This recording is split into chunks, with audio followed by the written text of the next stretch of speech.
राजधानी देहरादून के एक निजी होटल में सनपॉक्स कंपनी के आयोजित कार्यक्रम में 5 प्रोडक्ट्स को लॉन्च किया गया है। ये सभी प्रोडक्ट हृदय से संबंधित हैं। इन 5 प्रोडक्ट्स में 3 ईसीजी हैं जो कि पोर्टेबल हैं और आसानी से घरों में उपयोग किए जा सकते हैं। कंपनी के फाउंडर रजत जैन ने बताया कि इसे घरों में आसानी से उपयोग किया जा सकेगा, जिससे कि समय रहते व्यक्ति की हृदय स्थिति का पता चल सकेगा और उसकी जान बचाई जा सकेगी।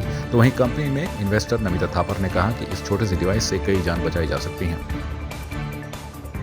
एक्चुअली क्या होता है कि हमारे पास सिम्टम नहीं है, बट जैसे बहुत सारे कन्फ्यूजन है। So this is not for a normal people. Thermometer एक नॉर्मल आदमी के लिए नहीं होता है। जब तक किसी को बुखार नहीं है, आप थर्मोमीटर क्यों यूज करेंगे?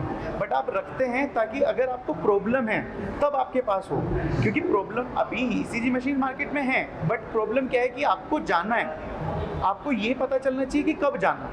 थर्मोमीटर का काम क्या रहता है? आपको बुखार बताता है, आपको टाइफाइड है, डेंगू है, मलेरिया है, ये आपको डॉक्टर बताता है।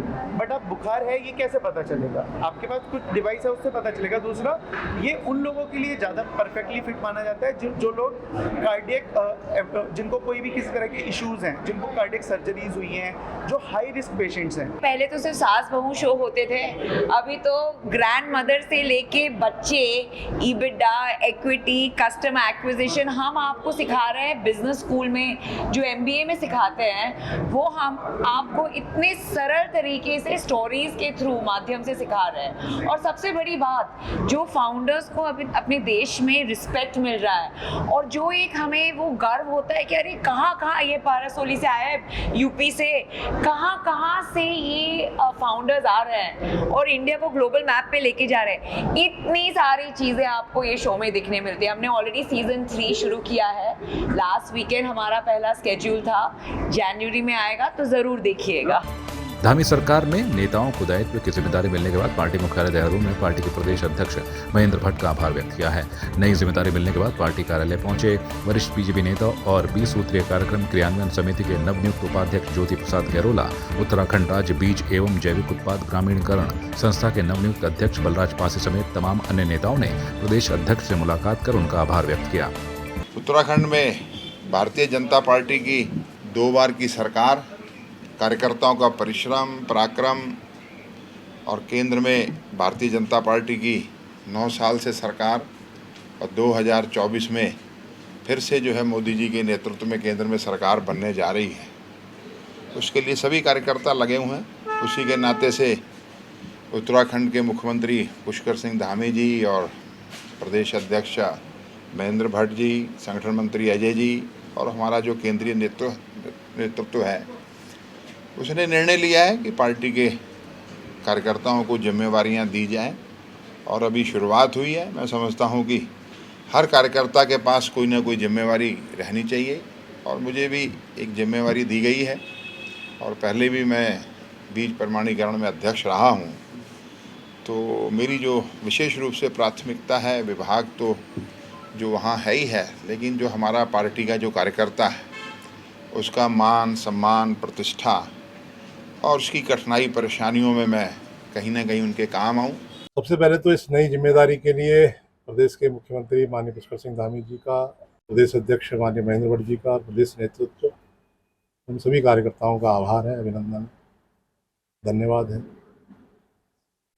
पार्टी ने ये नई जिम्मेदारी दी है, सभी कार्यकर्ताओं के सहयोग से माननीय पुष्कर सिंह धामी जी का जो विकास का नया विजन है, प्रधानमंत्री जी के नए भारत का जो सपना है, उसको साथ लेकर एक सहयोगी के रूप में आम जन तक जन कल्याणकारी नीतियों का सही व्यक्ति तक उसका लाभ मिले, इसमें एक सहयोगी के रूप में मैं भी काम करूंगा ताकि आने वाले समय में जो उत्तराखंड हमारा प्रदेश भारत के अग्रणी राज्यों में शुमार हो, यही लक्ष्य रहेगा, यही प्रयास रहेगा। शहरी विकास मंत्रालय भारत सरकार के निर्देशों के बाद देश के समस्त नगर निकायों के 17 सितंबर से 2 अक्टूबर तक स्वच्छता पखवाड़ा आयोजित किया जा रहा है। इसमें लोगों को स्वच्छता के प्रति जागरूक करने को लेकर नुक्कड़ नाटक, स्वच्छता अभियान और रैली के माध्यम से जागरूक किया जा रहा है। इसी क्रम में नगर पालिका परिषद मसूरी में कार्यक्रम को लेकर अधिशासी अधिकारी राजवीर चौहान के नेतृत्व में बैठक का आयोजन किया गया, जिसमें आने वाले दिनों में कार्यक्रमों की रूपरेखा तैयार की गई। भारत सरकार के आदेश के क्रम में ये 2 अक्टूबर को गांधी जयंती के मनाने के उत्सव में उससे पूर्व में 1 अक्टूबर को शहरी विकास निदेशालय के आदेश के क्रम में प्रातः 10 बजे से 11 बजे तक श्रमदान कार्यक्रम आयोजन किया गया है, जो प्रत्येक 13 वार्डों में हमने 2-2 टीम बनाई है। 26 स्थलों पर इस कार्यक्रम को आयोजन किया जाएगा, जिसका मेन मोटो यह है कि प्रत्येक नागरिक, प्रत्येक जो नगर पालिका मसूरी के कर्मचारी और जितने भी यहाँ के लोग हैं, ये मिलकर 1 घंटा श्रमदान में हमारा सहयोग करेंगे। एसटीएफ को पुष्पांजलि प्रोजेक्ट केस में कामयाबी हासिल हुई है। एसटीएफ की टीम ने बहुचर्चित पुष्पांजलि प्रोजेक्ट के शातिर इनामी आरोपी राजपाल वालिया को नैनीताल से गिरफ्तार कर लिया है। एसटीएफ के मुताबिक राजपाल वालिया काफी लंबे समय से पुलिस और अन्य जांच एजेंसी की गिरफ्तारी से बच रहा था और हाल ही में वालिया पर एसएसपी देहरादून में 25,000 रुपए का इनाम घोषित किया था। एसटीएफ के एसएसपी आयुष अग्रवाल के मुताबिक पुष्पांजलि बिल्डर प्रोजेक्ट के तहत प्लॉटों में निवेश के नाम पर कई लोगों के साथ धोखाधड़ी हुई थी और इस मामले में दीपक मित्तल, राखी मित्तल और राजपाल वालिया के खिलाफ मुकदमे दर्ज किए गए थे। उन्होंने बताया कि राजपाल वालिया पुष्पांजलि के डायरेक्टरों में से एक हैं। आरोपी को पकड़ने के लिए पुलिस के साथ साथ एजेंसियों का भी प्रयास कर रही थी और राजपाल लगातार अपने ठिकाने बदल रहा था। सभी को पता है कि पुलिस मुख्यालय के द्वारा एक ऑपरेशन प्रहार चलाया जा रहा है, जिसमें कि जो बड़े धोखाधड़ी के जो केसेस हैं उनमें उनको वर्कआउट कराया जा रहा है। उनमें जो लिप्त अपराधी हैं उनकी गिरफ्तारी के प्रयास किए जा रहे हैं, जिसमें कि बड़े भूमाफिया भी इसमें इंक्लूडेड हैं। तो इसी क्रम में आप सभी को पता है कि पुष्पांजलि बिल्डर्स नाम से एक कंपनी बनी थी, जिसके द्वारा कुछ प्रोजेक्ट्स बनाए गए और कई अन्य प्रोजेक्ट्स के नाम पर सैकड़ों लोगों से फ्लैट्स बुक कराए गए और करोड़ों रुपए उसमें लिया गया। और उसके बाद में ये कंपनी की जो डायरेक्टर्स थे ये लोग फरार हो गए थे। इनमें से एक डायरेक्टर है राजपाल वालिया, इसको कल देर रात हमारी एसटीएफ की टीम ने नैनीताल से गिरफ्तार किया है। इस पर 25,000 रुपये का इनाम घोषित था। इस पर 5 मुकदमे डालनवाला थाने में दर्ज हैं, जिसमें कि गैंगस्टर एक्ट का केस भी शामिल है। साथ ही इसमें prevention of money laundering act के अंतर्गत ईडी के द्वारा भी इनके विरुद्ध कार्रवाई की जाती है। देहरादून में प्रतिवर्ष आयोजित होने वाले फेस्ट वैली ऑफ वर्ड्स का आयोजन इस वर्ष 16 और 17 दिसंबर को होने जा रहा है। वॉव खिलाड़ी संजीव चोपड़ा ने बताया कि इस वर्ष देश भर से 70 प्रकाशनों से 600 किताबों का नॉमिनेशन आया था, जिनमें से कि 8 किताबों का चयन पुरस्कार के लिए किया गया है। English fiction for non fiction का पुरस्कार नो वे आउट और the journey of Hindi language journalism in India को दिया जाएगा। आज की जो हमारी प्रेस कॉन्फ्रेंस का मेन उद्देश्य था, जो 8 विनर्स हैं वैली ऑफ वर्ड्स 2023 के, उनको अनाउंस करने का था। और जो हमारे जो विनर्स हैं उनकी अभी हमने अनाउंसमेंट की है। इसके साथ साथ हम ये बताना चाह रहे थे कि जो बाकी हमारे जो सेशंस हैं उनके बारे में हमने बताया है और जो टाइम टेबल है 2023 का उसको रिलीज़ किया है। 16-17 दिसंबर को मधुबन होटल राजपुर रोड में आप सबका स्वागत है। परिवहन विभाग की ओर से देहरादून के स्कूल बसों के ड्राइवरों को निःशुल्क ट्रेनिंग दी जा रही है। यातायात ट्रेनिंग परिवहन विभाग से स्कूल बसों के ड्राइवरों को और भी ज्यादा तकनीकी रूप से दक्ष बनाने के लिए विशेष ट्रेनिंग दी जा रही है। ये ट्रेनिंग झाझरा स्थित RTDR में कराई जा रही है। इसको लेकर RTO सुनील कुमार शर्मा ने कहा कि इस ट्रेनिंग के अंतर्गत जो भी ड्राइवर स्कूलों से संबंधित वाहन चलाते हैं उनको ट्रैफिक नियमों के बारे में जानकारी दी जा रही है और विशेष रूप से आपातकाल जैसी स्थिति में किस तरह से चीजों को संभालना है बताया जा रहा है।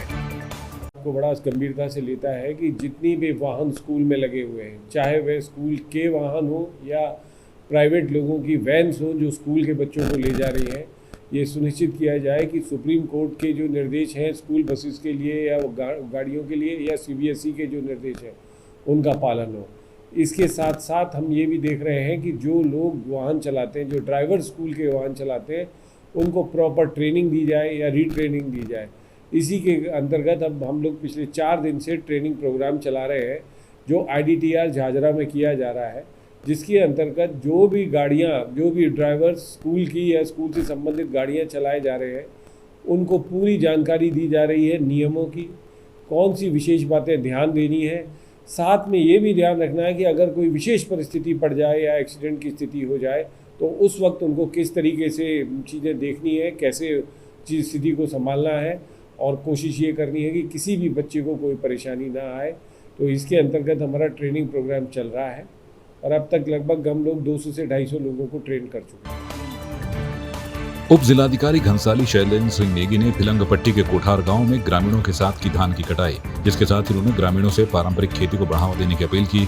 SDM शैलेंद्र सिंह नेगी अपने कार्यों से लोकप्रियता हासिल कर रहे हैं। धान की कटाई के दौरान उन्होंने कहा कि सरकार कृषि को बढ़ावा देने के लिए खाद और बीज उपलब्ध करा रही है।